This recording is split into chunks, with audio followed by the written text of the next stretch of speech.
last battle of the Civil War fought? Petersburg, Appomattox Courthouse, Palmetto Ranch, Texas?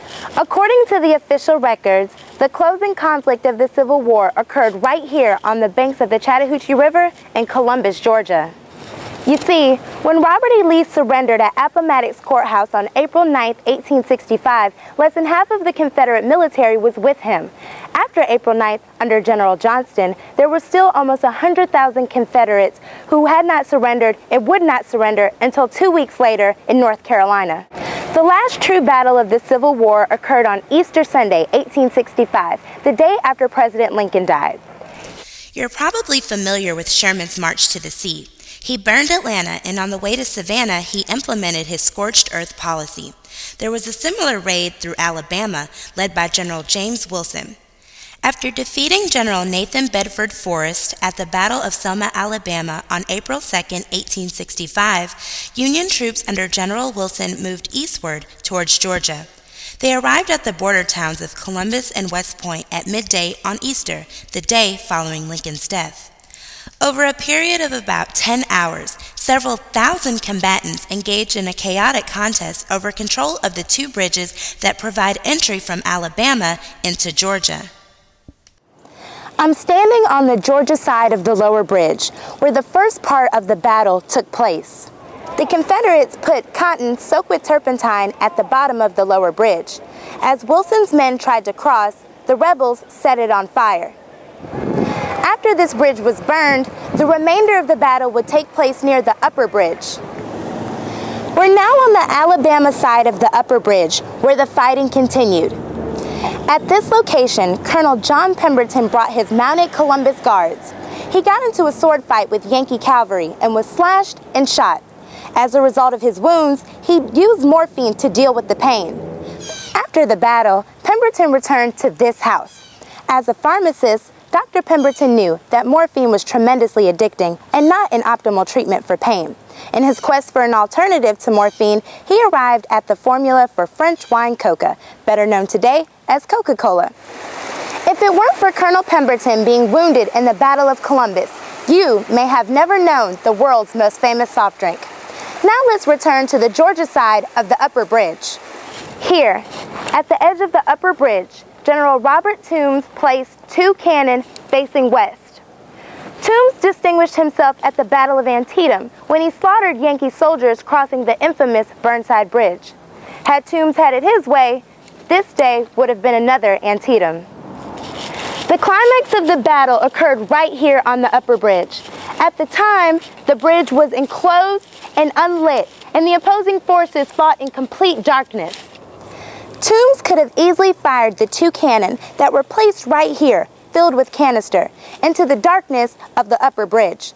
But he opted not to, because the Confederate soldiers, along with the Yankee soldiers, were coming up across the bridge, and he did not want to murder his own men. As Union Commander General James Wilson crossed this bridge, rebel forces shot his horse from underneath him. By 11 o'clock p.m., almost all of Wilson's men had crossed the upper bridge and entered Columbus. It was right here on Mott's Green where the Confederates put up their last fight on the Georgia side of the Chattahoochee River.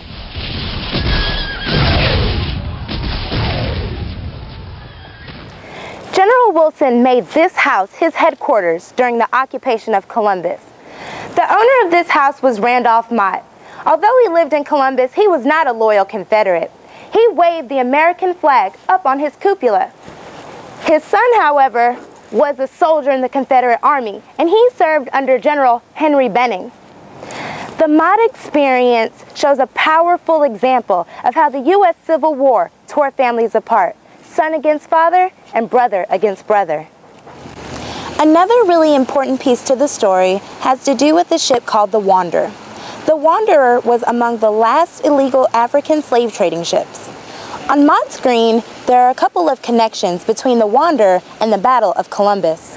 Colonel Lamar, the owner of the last illegal slave ship, met his fate and perished right here at the end of the Civil War. Frank Barnbush, one of the last African slaves brought aboard the Wanderer, served in this house under Randolph Mott and witnessed the end of the Civil War. So far, the setting of the narrative has taken place right here on the edge of the Chattahoochee River. Now let's take a look at a few other locations in Columbus that are very important to this story. Just a stone's throw away from the battlefield is the location of the home of General Henry Benning. General Benning served under Robert E. Lee and was present at the Great Battle of Gettysburg, Pennsylvania. Benning was also at Lee's side at Appomattox Courthouse when General Lee surrendered to General Grant. In Columbus and across the nation, he is known as the namesake of one of the largest military reserves, Fort Benning, which is located just a few miles from here. Horace King, genius bridge builder, was born a slave, achieved emancipation, and rose to high political office during Reconstruction. The two bridges, where the high points of the Battle of Columbus occurred, were designed and built by former slave Horace King. Today, this is all that is left of the lower bridge that he built here. Now let me tell you how the story concludes. Wilson was victorious. 150 men fell as casualties and 1,200 men were taken as prisoners. The day after the battle, Yankees torched all Confederate property, institutions, and operations that could extenuate the war. This included the recently constructed ironclad ship CSS Jackson, which would have been a powerful weapon for the Confederacy if it had launched into service. After Wilson and his Yankees finished subjugating Columbus, they moved eastward to Macon. Within the following month, they captured Confederate President Jefferson Davis at Irwinsville, Georgia, south of Macon. I am standing where the American Civil War came to its violent end.